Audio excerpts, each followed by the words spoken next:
Grüß euch.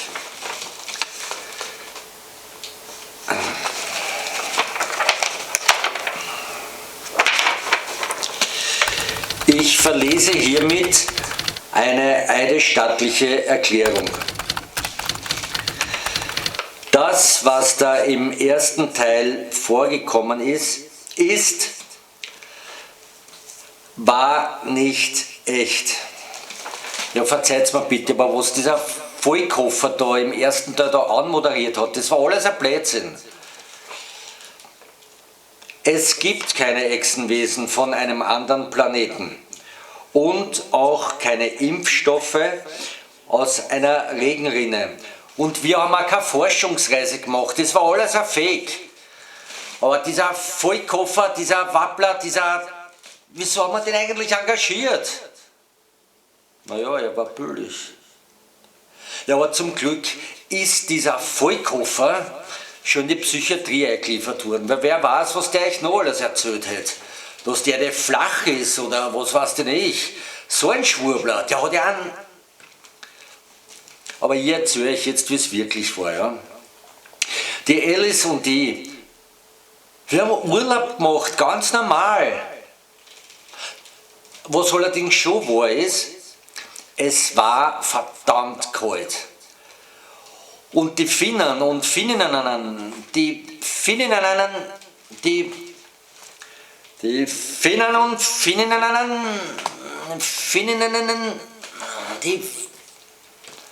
also die Männer und Frauen, die was in Finnland leben, die sind verdammt hart im Nehmen. Also was die alles aushalten, das ist ein Wahnsinn.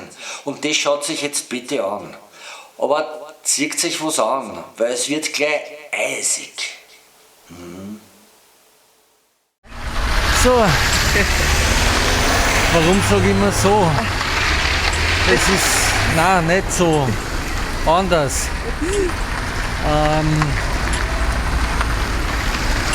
Wir sind schon eingefroren, wir wissen nicht, was wir sagen sollen, weil es da minus 15 Grad hat. Aber es geht wenigstens kein Wind. Das ist auch gut. Nicht so wie Wind. Erster Abend in Helsinki, auf der Suche nach einem Lokal, wo wir uns aufwärmen können. Schauen wir, was zuerst passiert. Können wir uns aufwärmen in ein Lokal oder frieren wir da irgendwo auf der Straße? Aber bevor wir da frieren und sterben, haben wir wenigstens noch einen schönen Christbaum gesehen. Bitte schön, Christbaum.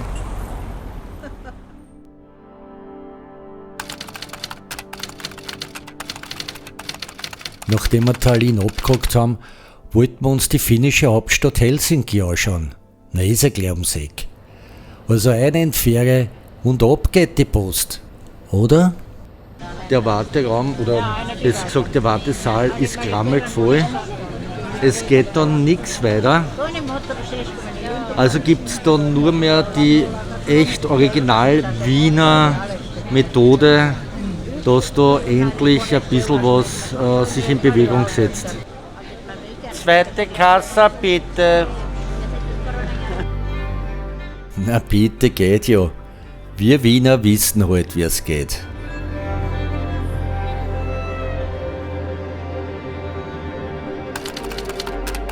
Bei der Ankunft hat es uns aber gleich die Red verschlagen.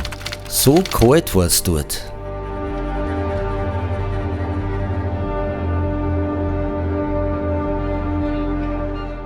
Sag was! Oder ist dir der Mund eingefroren? Ja, die Zähne tun mir weh. Es ist mir alles zu kalt zum Reden auch. Helsinki präsentiert sich uns tief verschneit, arschkalt, aber nicht unhübsch. Also wir haben noch keine einzige richtige Touristenattraktion gesehen, aber trotzdem schaut es nicht so schlecht aus, wenn wir jetzt da aus dem Fenster rausschauen. Sehen wir Schnee, auf der anderen Seite sehen wir Schnee, Häuser und Schnee, Eiszapfen. Eiszapfen und Schnee. Aber Schnee ist eh schön.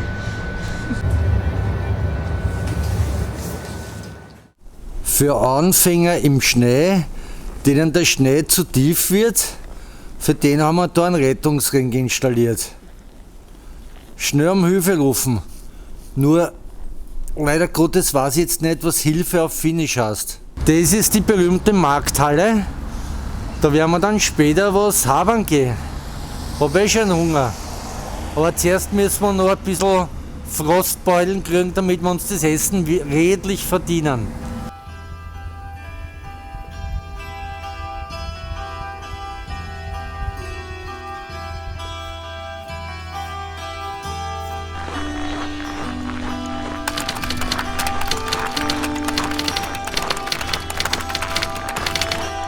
In dieser tief verschneiten Landschaft zu spazieren, hat meine Seele trotz beißender Kälte erwärmt. Unglaublich schön war es hier. Meine Seele hat sich aber trotzdem einen Schnupfen eingefangen.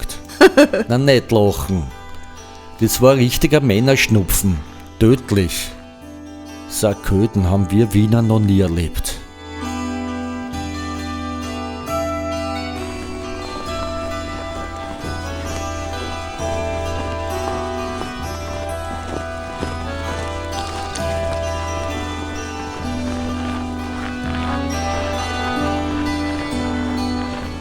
Wollen wir uns kurz hinsetzen? Aufs Bankerl.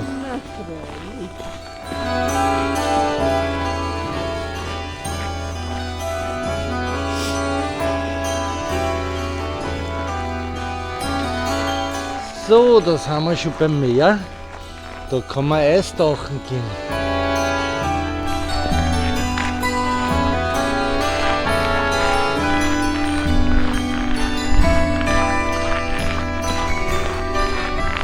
Schau, da können wir unser Boot mitten. Da ist das rote Backsteingebäude, das wir vom Fenster des Hotels gesehen haben. Ist nicht im Führer drinnen. Ich weiß auch nicht, was es ist, aber gefallen tut es mir. Das Backsteingebäude. Nein, es ist ein Kaffeehaus, schau. Aber heiße Schokolade. Da gibt es tatsächlich Leute, die mit dem Radl fahren bei den Temperaturen. Wir haben da in Helsinki haben wir so gut wie keine Bettler gesehen. Wobei, man kennt ja die Bettler da wahrscheinlich auch mit den Klimaklebern verwechseln, weil sie am Asphalt festgefroren sind.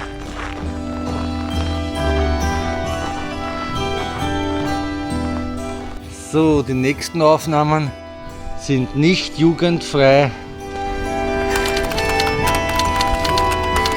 Zum Aufwärmen wollte man dann in eine original finnische Sauna. Aber ob es dort viel wärmer ist, also das wage ich zu bezweifeln. Warum gehen die Leute dann mit dem Wintermantel in die Saunakammer?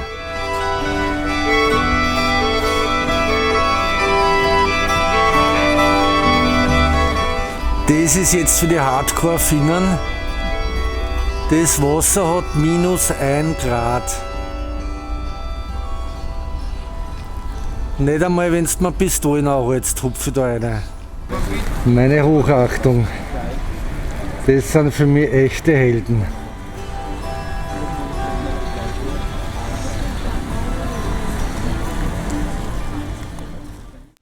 Ich jammer schon immer wieder wegen meinem Job, dass der so anstrengend ist und dass er manchmal auch keinen Spaß macht und dass ich in meinem Job absolut unterbezahlt bin. Aber ganz ehrlich, es gibt Arbeiten und Arbeitsplätze, da möchte ich nie tauschen.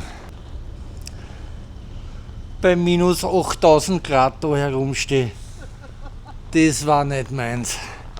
Da gehe ich lieber in Wien in mein Hocken.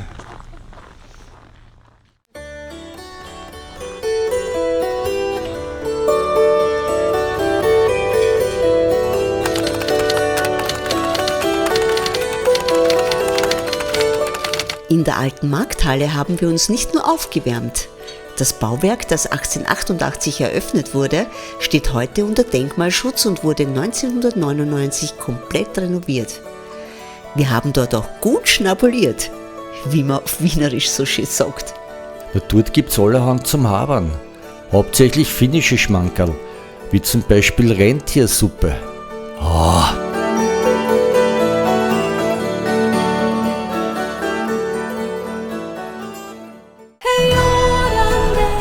Das Skywell ist zwar nicht sonderlich hoch, aber dafür gibt's dort eine Saunakabine. Also kannst du die Aussicht entweder frierend oder schwitzend genießen.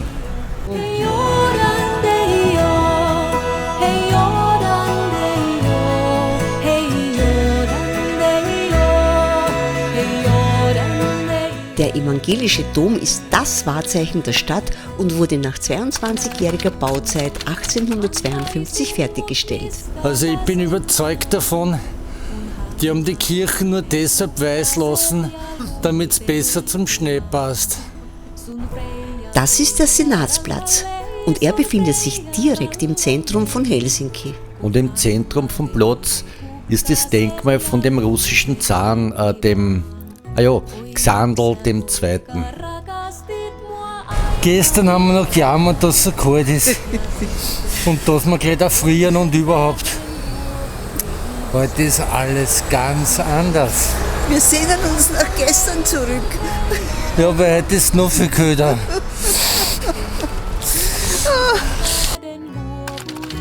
Die Uspensky-Kathedrale ist die größte orthodoxe Kirche von ganz Westeuropa und heißt übersetzt Maria in Schlafenkirche. Ja, mir ist wurscht, wie es heißt. Hauptsache warm ist drinnen. Ja, da gefällt's mir.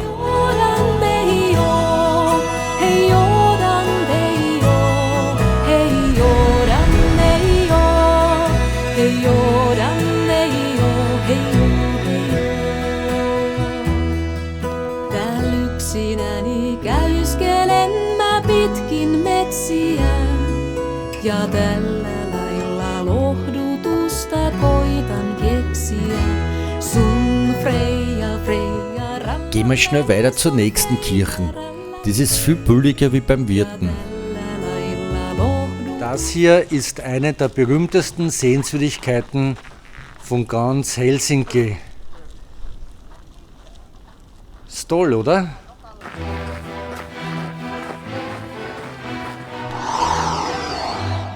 Die Felsenkirche ist modern und ein gutes Beispiel für die finnische Architektur der 1960er Jahre.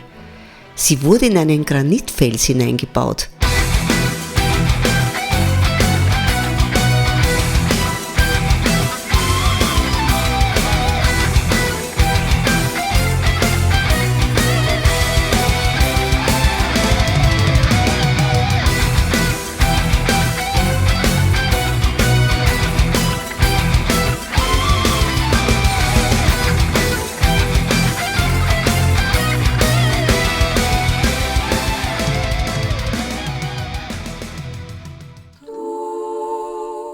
Durch das Kupferdach mit seinen 180 Fenstern kommt Tageslicht hinein. Ja, außer die Fenster sind vom Schnee zugewahrt.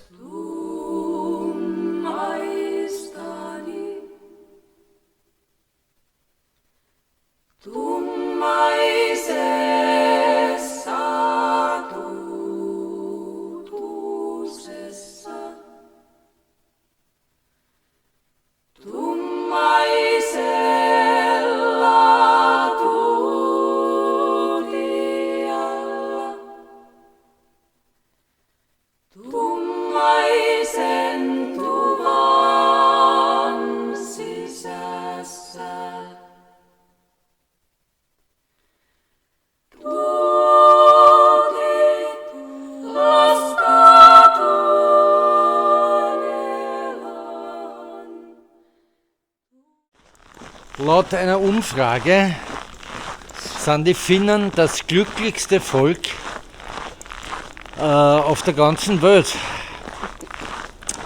Da stellt sich bei mir schon die Frage, wieso sind die da so glücklich? Sind die jeden Tag froh, dass nicht erfroren sind? Ich meine, Ich bin auch jeden Tag glücklich, wenn ich da aufwache und mir denke, ich hab's überlebt. Aber, was sagst du? Kannst du mir einen anderen Grund geben? Nein, ich glaube, die sind einfach froh, wenn sie ins Warme kommen. Jedes Mal, wenn sie ins Warme kommen, sind sie glücklich. Und das summiert sich natürlich über den Tag hinweg. Und deshalb sind es die glücklichsten Menschen dabei. So einfach ist. Das klassizistische Gebäude wurde 1840 bis 46 erbaut und beherbergt die finnische Nationalbibliothek. Diese wurde 1640 gegründet und ist somit die älteste Bibliothek Finnlands. Sie dient der Pflege des finnischen Kulturerbes und auch den Bedürfnissen der Universität Helsinkis. Und unseren Bedürfnissen. Ja, lesen und der Kälte entfliehen. Also ich bin ja normalerweise nicht so ein Fan von Bibliotheken. Aber heute ist voll super. Da ist so schön warm.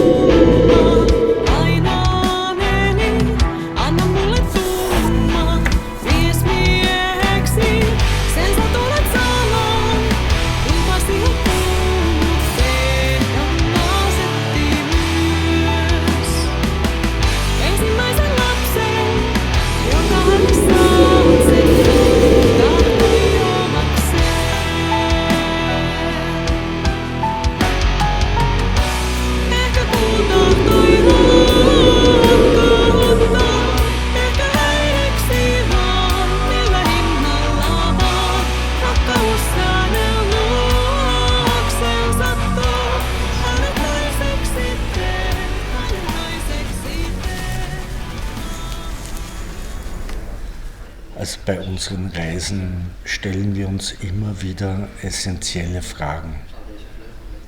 Wie zum Beispiel, habe ich genug Kameras mit oder brauche ich 2 Koffer für mein Gewand oder wie schaffe ich das alles einpacken. Und bei dieser Reise stellen wir uns ebenfalls eine sehr, sehr wichtige Frage.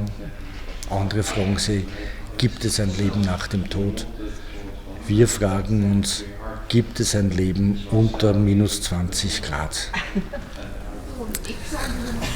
Gestern waren wir ja in der Nationalbibliothek und heute sind wir in der Oodi-Bibliothek. Die ist wahrscheinlich die größte von ganz Helsinki oder Finnland. Schaut ein bisschen aus wie in einem Wohnzimmer. Also nicht in unserem Wohnzimmer, das ist viel kleiner, unser Wohnzimmer. Aber da ist, die Leute sitzen gemütlich zusammen, plaudern. Vorn sieht man da jetzt nicht so, ist ein Kinderspielbereich, wo sie sich austoben können. Also es ist hier da sehr familiär in diesem Etablissement, also in dieser Bibliothek. Es ist nicht nur eine Bibliothek, hier kann man, hier gibt es Gruppenräume, hier gibt es Playstations, hier gibt es Tonstudios, hier gibt es Nähmaschinen, also alles, was das Herz begehrt, wenn man kreativ sein will, und das fehlt bei uns eigentlich, also hätte ich gern zu Hause auch. Es heißt ja, wer Finnland verstehen will, muss ins Oodi gehen. Unter den Top-Sehenswürdigkeiten Helsinkis ist die neue Bibliothek überall auf Platz 1. Sie wurde 2019 zur besten der Welt gekürt.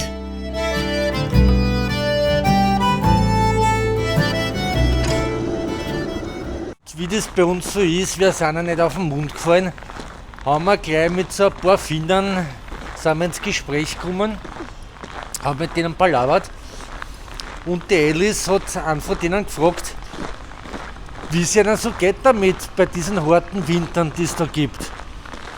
Na, der hat die Alice ganz verständnislos angeschaut. Was heißt da harter Winter? Diese milden Temperaturen, die wir da jetzt haben, diese geschissene Klimaerwärmung, das ist ja kein Winter mehr, den wir da haben. Früher, da haben wir ausgeatmet und der Atem ist gefroren und zu Boden gefallen. Jetzt brauchst du nicht einmal mehr Haum aufsetzen, wenn du da herumgehst. Also, nix da mit harten Winter. Nur wir frieren uns an Ost ab. So, da haben wir den Helsinkier Christkindlmarkt. Aber leider wegen Hitzeferien geschlossen. Es heißt ja immer, die nordischen Länder sind extrem teuer.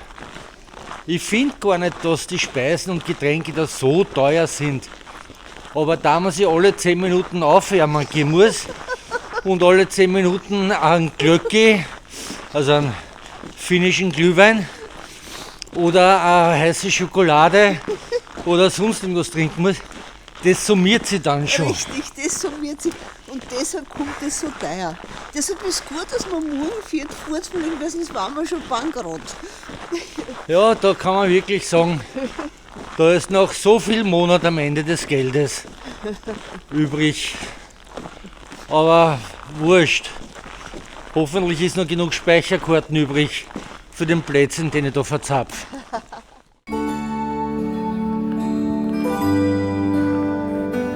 Ja, und da geht's zum berühmtesten Café in ganz Helsinki. Das Café Regatta. Das muss man einfach gesehen haben.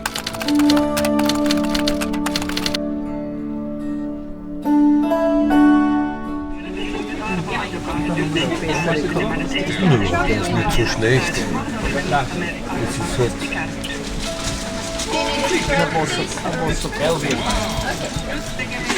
Also ich finde, es ist nicht so schlecht.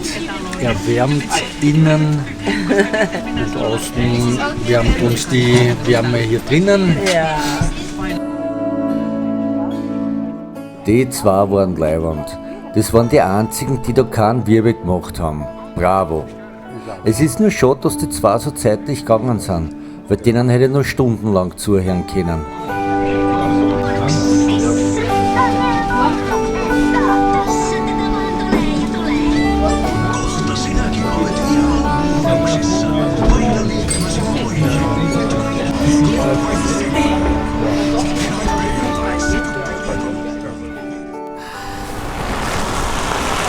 Ja, bei Eiseskälte sind wir da jetzt stundenlang gekatscht, um das berühmte Sibelius-Denkmal zu erreichen, zu fotografieren und zu filmen.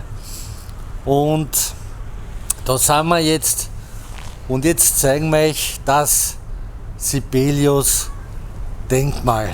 Auf den Fotos und auf dem YouTube-Video hat es ein bisschen anders ausgeschaut. Ich blende jetzt einmal ein Foto ein, wie es eigentlich ausschauen hätte sollen, aber so schaut es auch nicht so schlecht aus. Also im Wintergewandel wahrscheinlich. Der Sibelius-Park gehört zu den schönsten, bekanntesten und prachtvollsten Parks in Helsinki.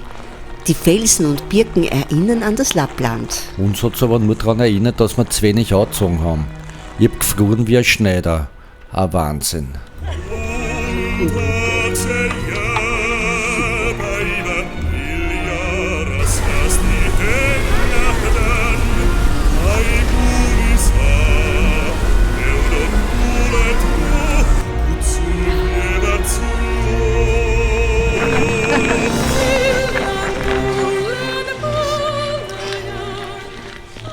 In Riga vor 2 Jahren haben wir noch geglaubt, wir sind richtige Helden, weil wir bei minus 6 oder 7 Grad herumgerannt sind. Luschen waren wir. Absolute Luschen. Jetzt spüre ich meine Finger nicht mehr. Ich weiß nur, sie sind... Selber schuld, wenn du keine Handschuhe nimmst. Meine Finger sind jetzt auf jeden Fall an der Kamera festgefroren. Das heißt, ich kann erst aufhören zum Filmen, wenn der Akku leer ist. Den Schmäh hast du schon einmal gemacht. Ja, siehst du, mir ist so kalt, dass nicht einmal meine Schmähs aber die halten sie. Also die sind konserviert, die Schmäß. Ja, Müssen wir rechts? so, ich muss jetzt nachschauen, wie wir gehen müssen. Dank der modernen Technik kommen wir hoffentlich zum Hotel zurück. Schau, wie schön der Atem, schau dir den Atem an. Special Effects sind das, hein? Auf meine Kosten der Finger. Und so schaut's in Finnland aus, wenn die Sonne scheint. Ein Traum. Aber leider halt ein Traum, den wir nur vom Flughafen aus sehen, weil es schon wieder heimgeht. So ein Wetter hätte man die letzten 4 Tage gebraucht, das war super gewesen. Aber leider genießen wir es erst jetzt, bevor wir ins Flugzeug einsteigen. Und damit hat diese Reise ein Ende.